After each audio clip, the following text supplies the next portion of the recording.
யோ ஆத்தா வந்திருக்காங்க. ஐயோ ஆத்தா அக்கா ஆத்தாக்கா.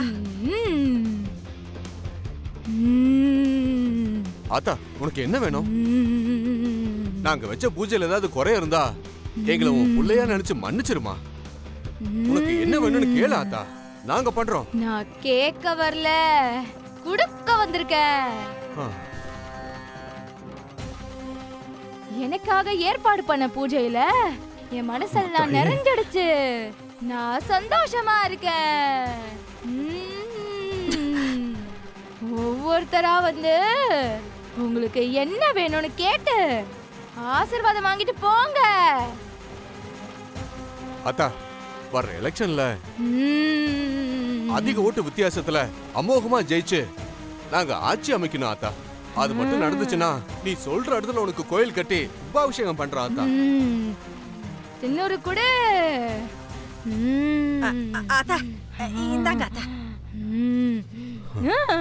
ஆத்தா நீதான் துணையா இருக்கணும். நடக்கும் போ. ரொம்ப சந்தோஷம் ஆத்தா.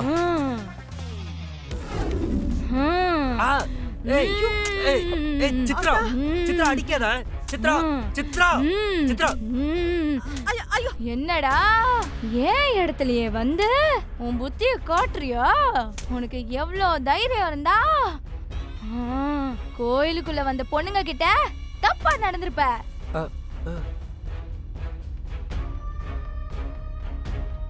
டேய் அது தப்புன்னு தெரியாதா? உன்னை யாரும் ஒழுங்கா வளர்க்கலையாடா?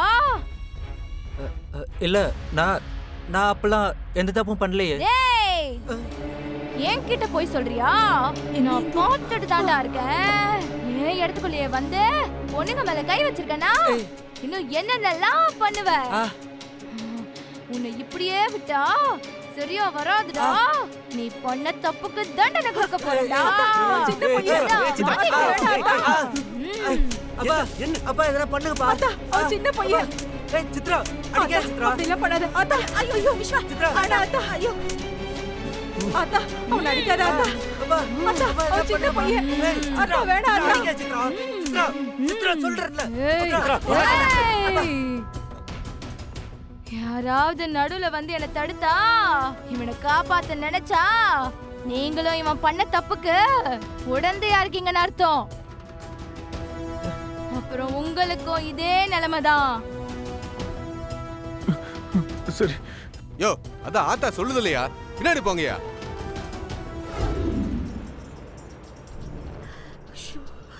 ஐயோ என்ன கிருபா, இவ்வளவு சக்தி வாய்ந்த குடும்பத்தை வச்சுக்கிட்டா நீ இன்னும் பெருசா வளராம இருக்க. அது வந்து தலைவரே, நீ எதுவும் பேச வேண்டாம் கிருபா. உன் வீட்டுக்கு வந்ததுல அந்த ஆத்தாவே என் முன்னாடி வந்து அருள் கொடுத்துருக்கா. வர்ற எலெக்ஷன்ல நீ நம்ம கட்சி சார்பா இந்த தொகுதியில் நின்று ஜெயிக்கிற. அடுத்த எலெக்ஷன்ல உன் தம்பி திவாகரை நிறுத்துறோம். அதுக்கு முன்னாடி நாம ஜெயிச்சதும் வர்ற உள்ளாட்சி தேர்தல்ல உன் பொண்டாட்டியை ஜெயிக்க வச்சு மேயர் ஆக்குறோம்.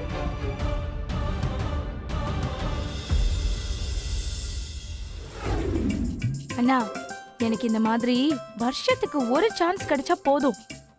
விஸ்வா வாழ்க்கையில தப்பே பண்ண மாட்டான். அவனை நம்ம அடிக்கிறது முக்கியம் இல்ல சித்ரா, அவன் மாறணும். அதுக்கு அவன் பண்றது எல்லாமே தப்புன்னு நாம அவனுக்கு புரிய வைக்கணும்.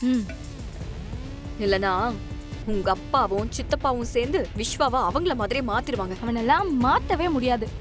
இவன் மாறணும்னா ஒரே ஒரு வழிதான். இந்த மாதிரி அப்பப்போ அவன் பண்ற தப்புக்கு தண்டனை கொடுக்கணும். இல்ல சித்ரா, இன்னைக்கு அவன் பண்ண தப்புக்கு நீ தைரியமா சாமி வந்த மாதிரி நடிச்சு அவனை தண்டிச்சிட்ட. ஆனா தினம் நம்ம விஸ்வா மாதிரியான ஆட்களை கடந்து போக வேண்டியதா இருக்கும். அது எல்லாத்துக்கும் நம்ம சாமியை தேட முடியுமா? அதனால நாம தான் நமக்கான தைரியத்தை வளர்த்துக்கணும். கூடவே நம்ம குடும்பத்துல இருக்கிற ஆம்பளைங்களும் தப்பு பண்ணா அத கண்டிப்பா அவங்களுக்கு புரிய வைக்கணும். நீ என்ன யோசிக்கிற? இல்ல நீ சொன்னாதான் நான் யோசிச்சுட்டு இருக்கேன். ஒரு பொண்ணுக்கு நியாயமா கிடைக்க வேண்டிய விஷயம் மரியாதை மட்டும்தான். ஆனா அது கூட இந்த வீட்ல இருக்கிற பொம்பளைங்களுக்கு வெறும் கனவாதான் இருக்கு. இப்படி பொம்பளைங்களை கொஞ்சம் கூட மதிக்க தெரியாத உன் அண்ணனுங்களுக்கு தான் நீ தம்பியா இருக்க. அப்ப அவங்க பண்ற பாவத்துல உனக்கும் பங்கு இருக்குல்ல, அத மனசுல வச்சுக்கோ. இதுக்கப்புறமாச்சும் அவங்க சொல்ற எல்லாத்துக்குமே தலையாடிட்டு இருக்காத. நீயா யோசிச்சு ஒரு நல்ல முடிவெடு. நம்ம வீட்டில் என்னதான்டா நடக்குது? வர வர அந்த இந்தோட ஆட்டம் ரொம்ப ஓவரா போயிட்டுக்குடா. அவளை இப்படியே வளர விட்டா நாளைக்கு நம்ம வீட்டில் பொம்பளை நாட்டாம தான்டா நடக்கும். அப்புறம் நம்மெல்லாம் சேலையை கட்டிட்டு சமையல் வேலை தான் பார்க்கணும். அந்த இந்து வரத்துக்கு முன்னாடி நம்ம வீடு எப்படி இருந்துச்சு? அண்ணியும் சரி ஜெயந்தியும் சரி நம்மளை எதிர்த்து மூச்சு கூட விட மாட்டாங்க. அந்த இந்து எப்ப கால் எடுத்து வச்சாலோ எல்லாமே நாசமா போச்சு. அந்த கர்ணா நம்ம முன்னாடி அவ பேச்ச கேட்காத மாதிரி இருக்கான். ஆனா அவ பேச்ச கேட்டுட்டு தான் ஆடிக்கிட்டு இருக்கான்.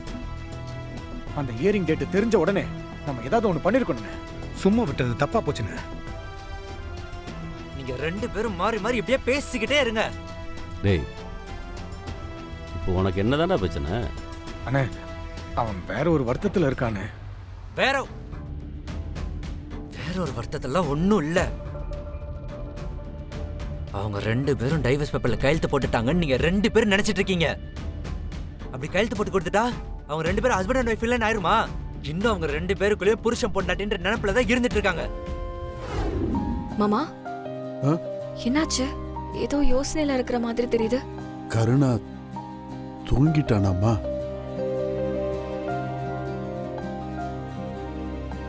இப்பெல்லாம் என் மனசுக்கு அவனை பார்க்கணும் போல தோணுதுமா.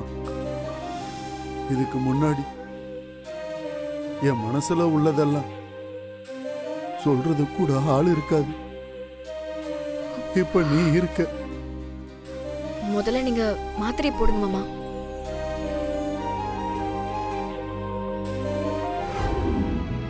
ஒரு நிமிஷம். சொல்லு. நீ உன் அண்ணனுங்க சொன்னாதான் செய்வ. நான் சொன்னா செய்ய மாட்டேன்னு தெரியும். இருந்தாலும் சொல்றேன், நீ செய்வியா? நியாயமான விஷயமா இருந்தா செய்வேன். முதல்ல என்ன விஷயம்னு சொல்லு. தீனா மாமாக்கு உள்ள மருந்து கொடுத்துருக்கேன். அந்த மருந்து சாப்பிட்டா ரொம்ப கால் வலிக்கும்னு டாக்டர் சொல்லிருக்காரு. அதனால அப்பப்போ காலெல்லாம் அமுக்கி விட்டு தான் அவரை பாத்துக்கணும். அத ஆம்பளைங்க செஞ்சாதான் சரியா இருக்கும். முடிஞ்சா இன்னைக்கு நைட்டு ஒரு நாள் உன்னால அவர் கூட இருக்க முடியுமா? இருக்கேனே. இல்ல வேண்டாம், நானே பாத்துக்கிறேன். அப்புறம் நான் வந்து உன்கிட்ட ஹெல்ப் கேட்டேன்னு நீ ஏதாவது குத்தி காட்டி சொன்னாலும் சொல்லுவேன்.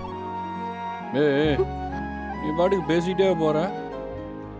அவருக்கு நான் பண்ண மாட்டேனா? நீங்க வரதுக்கு முன்னாடியே எல்லா வேலையும் நான் தான் பார்த்துக்கிட்டு இருந்தேன். தெரியுமா உனக்கு? சும்மா சீனை போடுற. அல்ல வா.